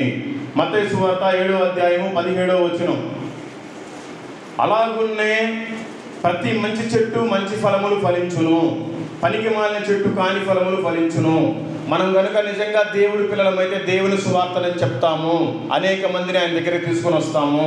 మనం కనుక సాతాను పిల్లలం కనుకైతే ఎవరికి మనం సువార్తని చెప్పము, ఎవరిని మందిరంలోనికి తీసుకొని రాము. మత్తయి సువార్త 7వ అధ్యాయము 19వ వచనం, మంచి ఫలములు ఫలింపని ప్రతి చెట్టు నరకబడి అగ్నిలో వేయబడును. ఇది వాస్తవం. ఎవరైతే పర్వాలేదులే, నా పాటికి నేను ఉన్నానులే, చూసుకుంటానులే అంటే నరకబడి అగ్నిలో వేస్తాడంట. ఖచ్చితంగా ఆ రోజు రాకముందే మనం బాగుపడాలి, మనం బుద్ధి తెచ్చుకోవాలి. మత్తయి సువార్త 3వ అధ్యాయం 10వ వచనం, ఇప్పుడే గొడ్డలి చెట్ల వేరున ఉంచబడి ఉన్నది కనుక మంచి ఫలము ఫలించని ప్రతి చెట్టును నరకబడి అగ్నిలో వేయబడును. నన్ను మొత్తాడు, నన్ను అగ్నిలో వేశాడు, నేను కాలి బుడిదై బయటకు వచ్చాను. దయచేసి మీకు దండం పెట్టి చెప్తాను, మిమ్మల్ని మొత్తక ముందే మీరు మారండి, మీరు దేవుని పిల్లలుగా ఉండండి, లేదంటే చాలా ప్రమాదం. దేవుని పని చేయకుండా పరలోక ప్రార్థన కూడా చేస్తాం మనం ప్రతిరోజు, ఏం ఉపయోగం లేదు. మత్తయి సువార్త 7వ అధ్యాయం 21వ వచనం మీరు చూడలేదు, నేను చదువుతున్నాను ఎందుకంటే టైం పరిగెత్తుంది. ప్రభువా ప్రభువా అని నన్ను పిలుచు ప్రతి వాడును పరలోక రాజ్యంలో ప్రవేశింపుడు కానీ పరలోకమందున నా తండ్రి చిత్త ప్రకారము చేయువాడే ప్రవేశించును. ఎవడైతే పరలోక ప్రార్థన చేస్తాడో దేవుని క్రియలు లేకుండా అదేమి చెల్లదండి, ఆ ప్రార్థనే పనికిరాదు అసలు. ఎవరైతే మీ క్రియలు సరిగ్గా ఉండి మీ పరివర్తన బాగుండేనే మీకు ఆ ప్రార్థన వర్తిస్తుంది. ప్రభువా ప్రభువా నన్ను చేర్చుకోండి, ఆయన చేర్చుకోడు, ఆయన ఉమ్మి వేస్తాడు. ఆయన చిత్తాన్ని మనం జరిగించాలి. ఆయన చిత్తాన్ని జరిగించడానికి అనేక మంది వచ్చారు, ఇంకా టైం లేదు చెప్పడానికి చాలా ఉంది. యేసు ప్రభువుకి 12 మంది శిష్యులు, ఒక్కరైన తోమా గారు మన భారతదేశానికి వచ్చాడు ఆయన చిత్తాన్ని నెరవేర్చడానికి. ఆయన కేరళ ప్రాంతానికి వచ్చాడు 1980 సంవత్సరాల క్రితం. మొట్టమొదటిసారిగా అడుగు పెట్టాడు కొడంగలూరు అనే ప్రాంతం, అక్కడ మందిరం కట్టబడింది. ఇదంతా దేవుని ప్రణాళిక. దానికి ముందే కొంతమంది యూదులు చెక్కలు లవంగాలు యాలకులు అమ్ముకోవడానికి కొంతమంది వ్యాపార నిమిత్తం కేరళ ప్రాంతానికి వచ్చారు. దాని పేరు ఇంతకు ముందు దాని పేరు ట్రావెన్కోర్. అయితే ఆ రాజు గారు తెలుసుకున్నాడు, పలానా తోమ బాగా మంచి కార్పెంటర్ పని చేస్తాడంట, మనం కూడా ఒక రాజమందిరం కట్టిద్దామని ఆయన పిలిపించారు. అక్కడి నుంచి పడవేసుకుని తీసుకొని వచ్చారు. వచ్చిన తర్వాత ఆయన పగలంతా రాజమందిరం కడతా ఉంటాడు, ఆ డబ్బులు తీసుకుంటా ఉంటాడు, రాత్రి అంతా పేదవాళ్ళకి అవి ఇవి కొలిచి సువార్తను ప్రకటిస్తూ ఉంటాడు. ఈ విషయం ఒకసారి రాజుగారికి తెలిసి ఆయన జైల్లో వేశాడు. నువ్వు మా దేశానికి వచ్చి మా భారతదేశానికి వచ్చి నువ్వు మత మార్పిడి చేస్తావా, మత ప్రచారం చేస్తావని ఆయన దేవుడు శిష్యునే వేసాడు లోపల. నిన్ను నన్ను వేస్తే ఎంత? సరే, మొత్తానికి ఆయన వేసిన 3వ రోజు రాజుగారు తమ్ముడు చచ్చిపోయాడు.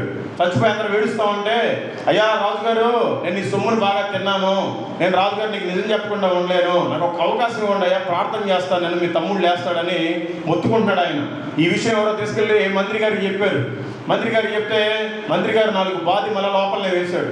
తీరా సమాధి కార్యక్రమాన్ని తీసుకెళ్ళడానికి ఆ డెడ్ బాడీని తీసుకొని ముందుకు వచ్చేటప్పుడు కరెక్ట్గా జైలు ముందుకు వచ్చినప్పుడే పెద్ద కేకలు పెడుతున్నాడు, రాజుగారు నువ్వు నన్ను దేశం నుంచి తీసుకొచ్చావు, నీ సొమ్ము నేను తిన్నాను, మా దేవుడు మంచి దేవుడు, నీ తమ్ముడు చనిపోయాడు, ఒక అవకాశమే నేను ప్రార్థన చేస్తాను, నీ తమ్ముడు బ్రతుకుతాడు.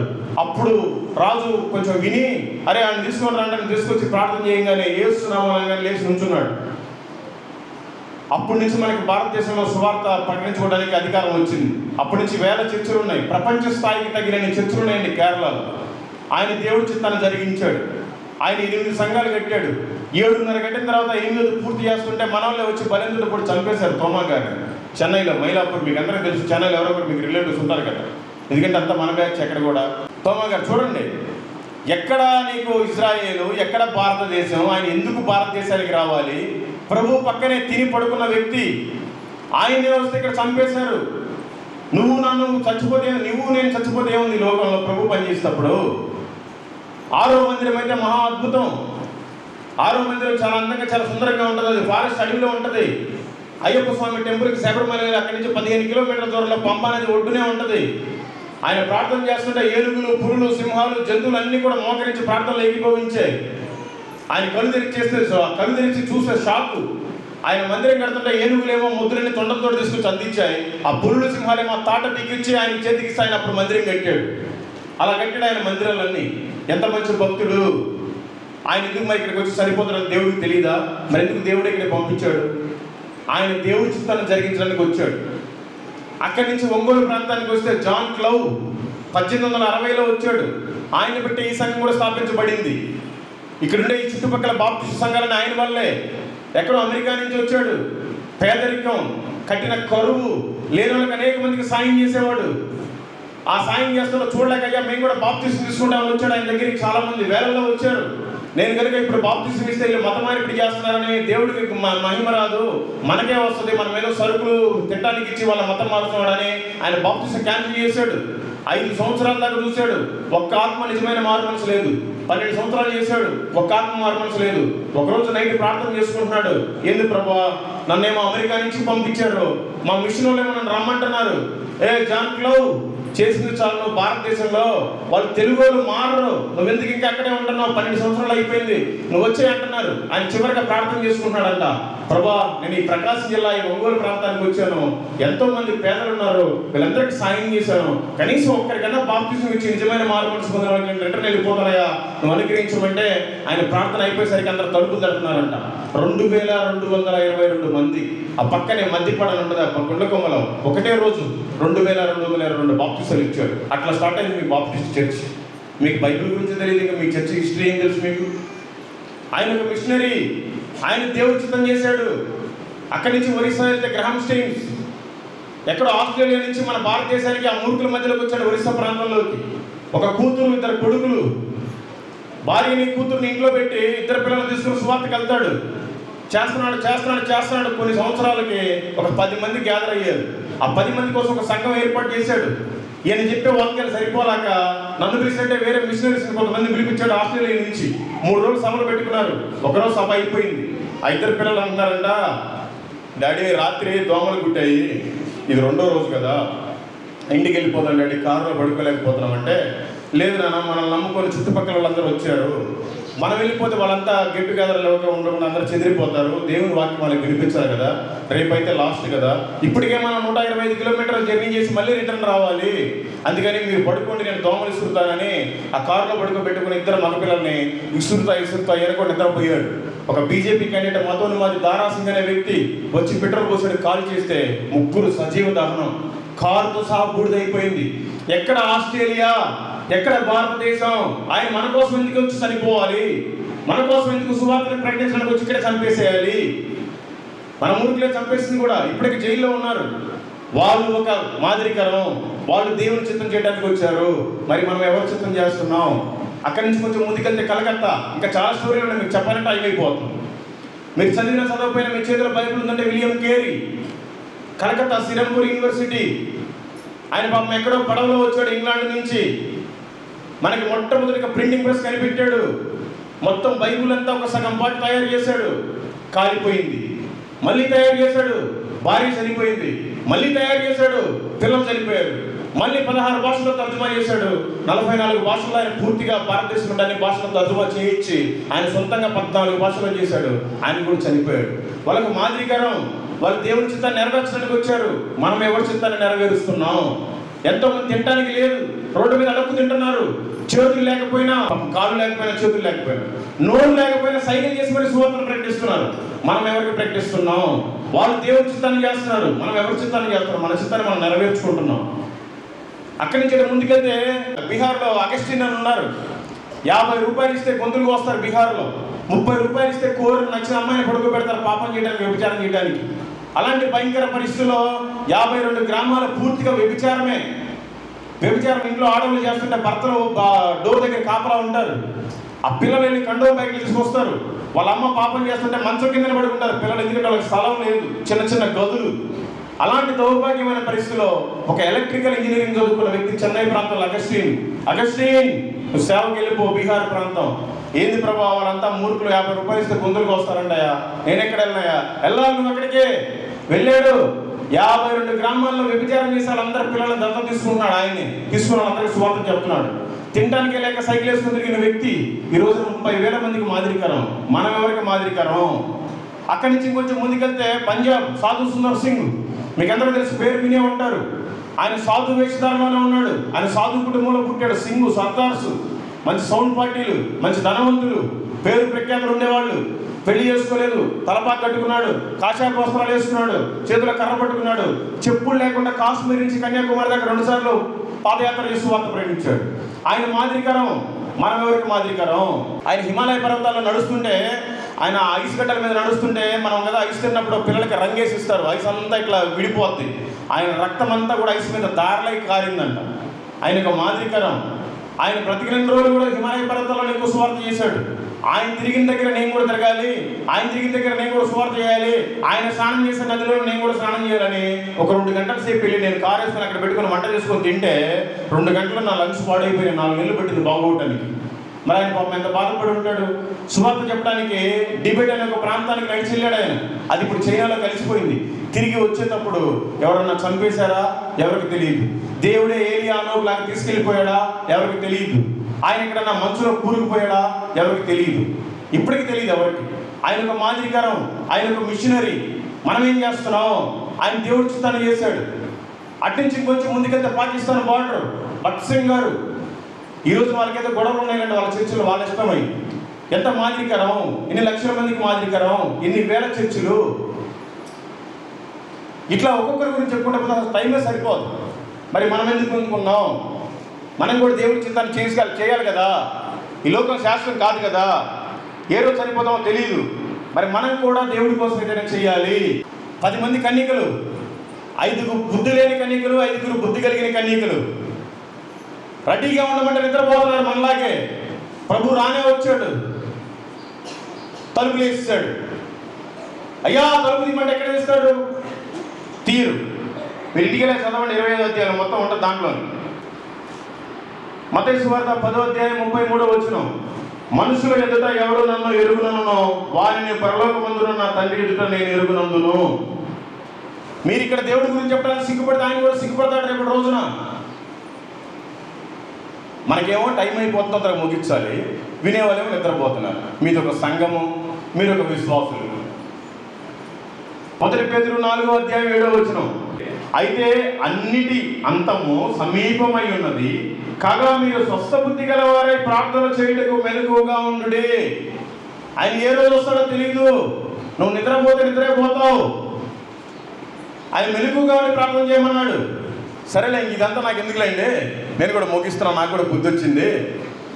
యేసు ప్రభు ఒకసారి భూమి మీదకి వచ్చి ప్రాణం పెట్టి తిరిగి 3వ రోజున లేచి వెళ్ళిపోయాడు పరలోకం.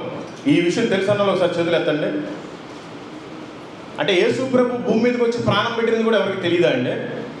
కొంతమందికి అసలు తెలియనే తెలియదు. ఆయన మళ్ళీ రెండోసారి ఈ భూమి మీదకి రానై ఉన్నాడు. తెలుసా మీకు? యేసు ప్రభువు వారు రెండో రాకడలో నిన్ను తీసుకొని వెళ్ళడానికి భూమి మీదకి రానై ఉన్నాడు.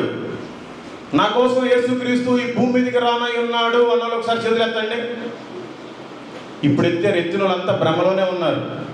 యేసు ప్రభువు వారు రెండోసారి భూమి మీదకి రాడు. యేసు ప్రభువు వారు రెండో రాకడ 2 పర్యాయాలు. ఒకటి రహస్యంగా వస్తాడు, ఒకటి అందరూ చూస్తుండగా వస్తాడు. ఆయన మధ్యాకాశంలోకి వస్తాడు, భూమి మీదకి రాడు. మధ్యాకాశంలోకి వచ్చి ఒక బూర ఊతాడు. ఆ సౌండ్ విని రెప్పపాటులో మనమంతా మహిమా వస్త్రం ధరించుకొని వెళ్ళిపోవాలి. వెళ్ళిపోతే మంచిది, మిగిలిపోతే భయంకరమైన శ్రమలు. 3.5 సంవత్సరాలు శ్రమలు, 3.5 సంవత్సరాలు మహాశ్రమలు. ఈ శ్రమలు మనకు అవసరమా? మనమంతా పరలోక సంబంధం కదా, వెళ్ళిపోవాలి. మీరంతా వెళ్ళిపోయేలాగే ఉన్నారు. చూసుకోండి, మిగిలిపోతే చాలా శ్రమలు. ప్రకటన గ్రంథము 2వ అధ్యాయము 26వ వచనం. నేను నా తండ్రి వలన అధికారము పొందినట్టు జయించుచు అంతము వరకు నా క్రియలు జాగ్రత్తగా చేయువానికి జనుల మీద అధికారం ఇచ్చెదను. యేసు ప్రభు వారు 7 సంవత్సరాలు మధ్యాకాశంలో మనందరికీ విందు.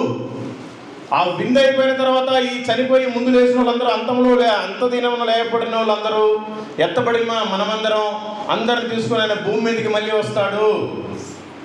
సంఘాన్ని తీసుకొని భూమి మీదకి వస్తాడు. అప్పుడు 1000 సంవత్సరాలు ఈ భూమిని పరిపాలిస్తాడు. మన రాజు, మన మంత్రిగా జగన్మోహన్ రెడ్డి, చంద్రబాబు నాయుడు, ఈ మోడీనో కాదు, యేసుక్రీస్తే ఈ భూమి మీద రాజుగా వస్తాడు. ఆయన ఆల్రెడీ ఒకసారి నీ కోసం నా కోసం దరిద్రుడిగా వచ్చాడు, దెబ్బలు తిన్నాడు, ప్రాణం పెట్టాడు. ఆయన మళ్ళీ మన కోసం రాజుగా రాబోతున్నాడు. ఎందుకంటే మనకి పరిపాలన అంతా కూడా క్యాపిటల్ మనకంతా ఎరుసలేము మనకి అమరావతి, హైదరాబాద్, ఢిల్లీ కాదు మనకి. అప్పుడు మనం ఎవరైతే ప్రభువులతో పాటు లేపబడతామో వాళ్ళు ఈ భూమి మీదకి వచ్చినప్పుడు వాళ్ళే అధికారులు. ఎవరైతే ప్రభు దగ్గరికి రెండో రాకడలో లేపబడతారో భూమి మీదకి వచ్చి 1000 సంవత్సరాలు పరిపాలించేటప్పుడు యేసు ప్రభు వారు రాజు అయితే మనమంతా అధికారులము. మనమంతా అధికారులుగా ఉండాలంటే మనం ఏం చేయాలి? మారు మనసు పొందాలి, బాప్తిసం తీసుకోవాలి, బలలో చేయి వేయాలి, ప్రతిరోజు సువార్తను ప్రకటించాలి, రాకడ వరకు ఆయన సాక్షిగా ఉండాలి. ఇంకా చెప్తే చాలా ఉందిలేండి. దేవుడు మిమ్మల్ని, మీ కుటుంబాన్ని, మీ సంఘాన్ని దీవించి ఆశీర్వదించును గాక. ఆమేన్. లాస్ట్లో చివరికి ఒక మాట చెప్తున్నాను. మీరు నిజంగా పరలోకం వెళ్ళాలి అంటే ఖచ్చితంగా మీరు నమ్మి బాప్తిసం పొందండి, బలలో చేయి వేయండి. బలలో చేయి వేసిన ప్రతి ఒక్కరూ ఆయన మరణాన్ని ప్రకటింపజేయాలి, సువార్తను చెప్పాలి. లేకపోతే మీరు ఆజ్ఞను అతిక్రమిస్తున్నారు. అందుకని ఆయన గాడికి అయిపోయింది. దయచేసి తొందరగా బాప్తిసం తీసుకోండి. ఏ రోజు చివరి రోజు తెలియదు. మోడీ ఏ రోజు ఏ చట్టం పెడతాడో తెలియదు. మన మందిరాల్లో మనం కూడా వాక్యం చెప్పుకోవడానికి కుదరదు. రాబోయే కాలంలో బైబిల్ కూడా ప్రింటింగ్ వేయనివ్వరు. బయట మన సిలువలు మనం పెట్టుకోవడానికి కూడా కుదరదు. మన బోర్డులు మన వాక్యాలు రాసుకోవడానికి కూడా కుదరదు. అని తీసిపడేస్తున్నాడు తొందరలో. అందుకని అవకాశం ఉన్నప్పుడే మనం నిజంగా మారాలి. ఇంతవరకు బ్రతికాను చాలు, ఇప్పుడైనా నేను ఇంకా అతి త్వరలో బాప్తిసం తీసుకుంటాను. ఒకసారి 2 చేతులు ఎత్తండి. కొంతమంది ఎత్తారు. దేవునికి స్తోత్రం. వీలైనంత వరకు తొందరగా బాప్తిసం తీసుకుంటాము, అది చాలా ఉత్తమం. ఇప్పటి వరకు నేను దేవుని సువార్తను ఎప్పుడు ప్రకటించలేదు. 3 పూట్ల నాకు అయినా దేవుడు భోజనం పెట్టి పోషిస్తున్నాడు. నాకు సిగ్గు లేక నేను ఇన్ని రోజులు బ్రతికాను. ఇప్పటి నుంచి అయినా కనీసం ఒక్కరికైనా నేను సువార్తను ప్రకటిస్తాను అన్న ఒకసారి చేతులు ఎత్తండి. కొంతమంది ఎత్తడానికే సిగ్గుపడుతున్నారు. పైకి ఎత్తండి ఎత్తిన వాళ్ళు పూర్తిగా. ఈ ఎత్తిన వాళ్ళంతా ఖచ్చితంగా మనం 3 పూట్ల భోజనం చేస్తున్నాం. కనీసం ఒక్కరికైనా సువార్తను ప్రకటించండి. ప్రకటిస్తేనే మీరంతా జీవగ్రంథంలో రాయబడిన మనుషులు, లేదంటే మీరంతా నరకానికి పాత్రులే. తెలుసుకోండి. మీ అందరి కోసం చేతులు ఎత్తిన వాళ్ళందరి కోసం కూడా ప్రార్థన చేస్తారు పాస్టర్ గారు.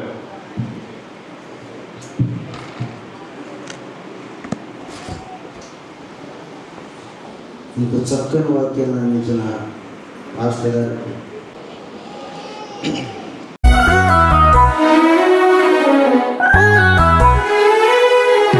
క్షయమైన ఈ మంటి దేహం మన్నులో చేరేలోపు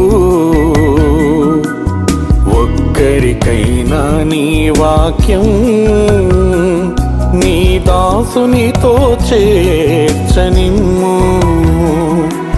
క్షయమైన ఈ మంటి దేహం మన్నులో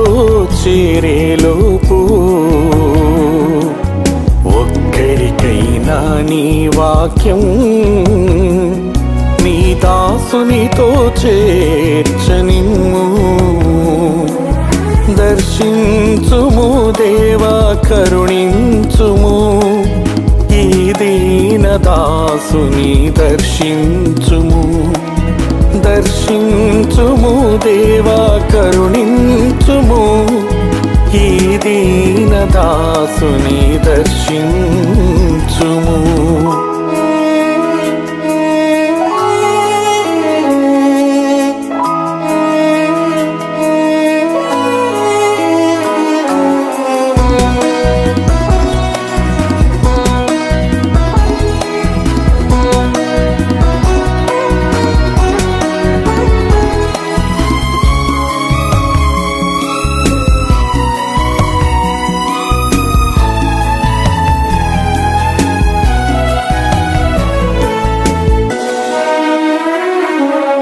నశించిపోతున్న ఆత్మల పట్ల భారము దయచేయుమయ్యా.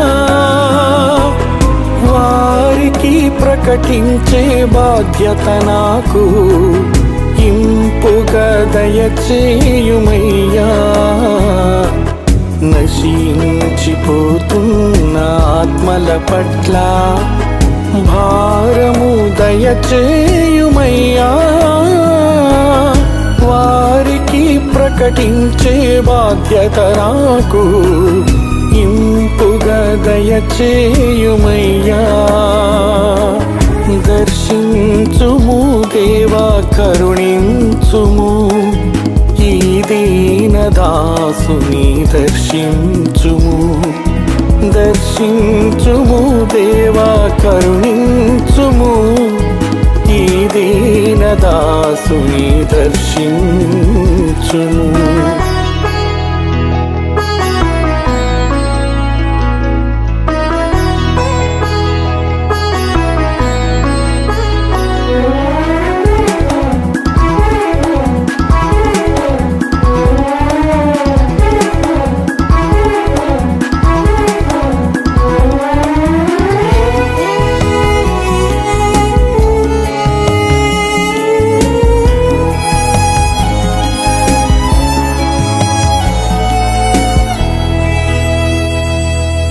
నడవనీయుము దేవా నడవనీయుము, నీ చేతితో నన్ను నడుపుము.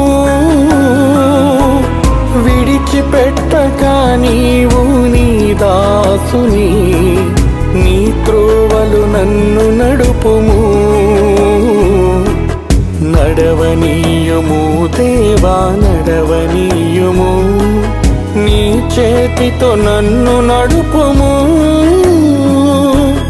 విడిచిపెట్టక నీవు నీ దాసుని, నీ త్రోవలు నన్ను నడుపుము.